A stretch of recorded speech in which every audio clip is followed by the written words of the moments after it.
Good morning, dear students. Today we are going to start second chapter of science, that is nutrition in animal. In this chapter we will discuss about the introduction, categories of animal, concept maps, nutrition in human digestive system, digestion in ruminants, digestion in amoeba. In the previous chapter, we learned that plants can prepare their own food by photosynthesis, but animal cannot. Animals get their food from plants either directly by eating plants or indirectly by eating animals that eat plant.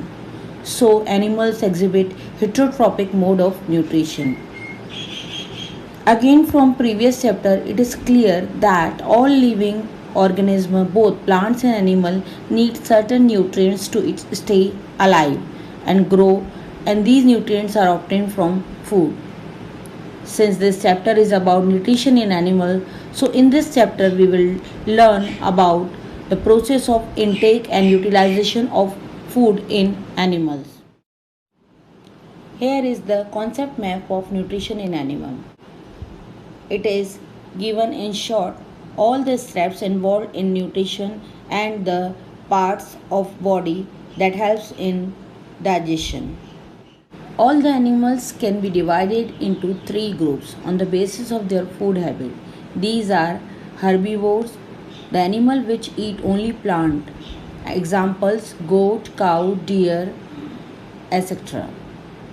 Carnivore, animals which eat only other animal as food are called carnivores. Example: lion, tiger, lizard, etc. Omnivores, animals which eat both plant and animal are called omnivores. Example: human, dog, and crow. Now we will discuss how the nutrition takes place in animals. They show holozoic type of nutrition. In this type of nutrition, there are certain steps involved that are ingestion, digestion, absorption, assimilation, and egestion. What is holozoic nutrition? It is the nutrition in which organisms take ready-made solid or liquid food as a whole. Then the food is broken down into simpler substance then that can be easily digested to provide nutrition. This type of nutrition may be seen in herbivores, carnivores, or omnivores. Dear students, as we all take in food through mouth, but different organisms have different mode of feeding. Some they have sticky tongue like frog, and some they have proboscis like insect. Different organisms use different methods to intake food. Students, do you know which type of nutrition takes place in our body? Is there any specific organ system for digestion? Yes, there is a specific system, digestive system. Let us discuss the digestive system in human. It includes a set of organs which help in the process of digestion of food. The food is taken in through the mouth. Starting from mouth, the organs of digestive systems are mouth, esophagus, stomach, small intestine, large intestine, anus. All the organs together form the food canal or the alimentary canal. Other related organs with digestive system which secrete digestive juices and enzyme are digestive glands, salivary gland, pancreas, liver, gastric gland, intestinal gland. These glands help in digestion by secreting enzymatic juices. We take food through our mouth, and the process of taking food is called ingestion. Digestion begins in the mouth when we chew the food with the help of our teeth. There are 4 types of teeth in our mouth: incisor, canine, premolar, molar. Incisors, 4 teeth in front which help in biting and cutting. canine, one on each side of incisor which help in tearing the food. Premolar, two premolars on each side of jaw, they help in chewing. Molar, three on each side of the jaw just behind the premolar help in grinding the food. Here is the difference between all four types of teeth on the basis of location, structure and function. Teeth help to break down the food into smaller pieces and then mixes them in with saliva. This process is called mastication. After chewing, food is acted by saliva. In mouth, salivary gland secretes a watery liquid called saliva. Saliva is a digestive juice that helps to partially digest the starch present in the food. The tongue helps in mixing saliva with the food.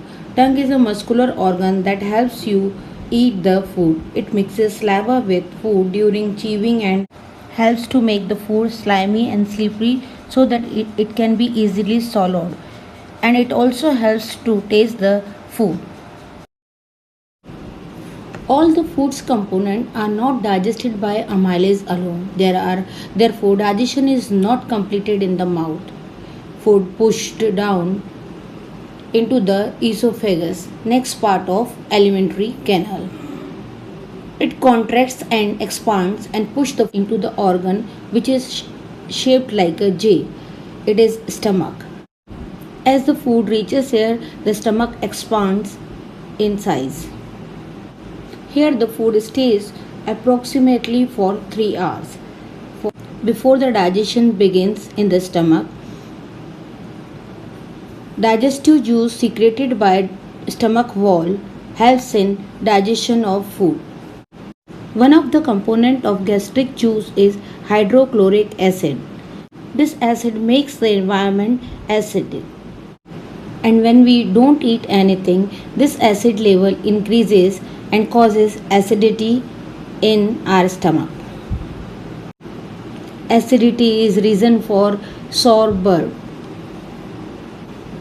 Another important role of hydrochloric acid is that there is an enzyme pepsin which helps to break down protein.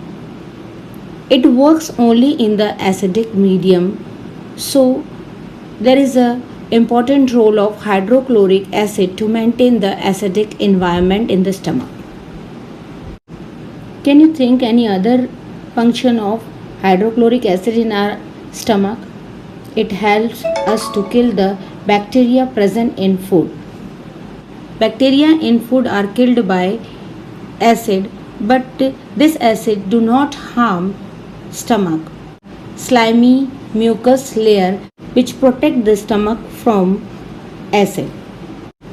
Mucus is the third and the last part of gastric juices in stomach which help in digestion of food. Here in stomach the food get digested partially. Now the food passes to small intestine where it goes from acidic medium to alkaline medium. Name of this part is small intestine. It is 6 to 7 meter long and coiled and compact structure. Its diameter is 2.5 to 3 centimeter. Digestion of food completes in this part of the alimentary canal. All the component of food remain digested in this part.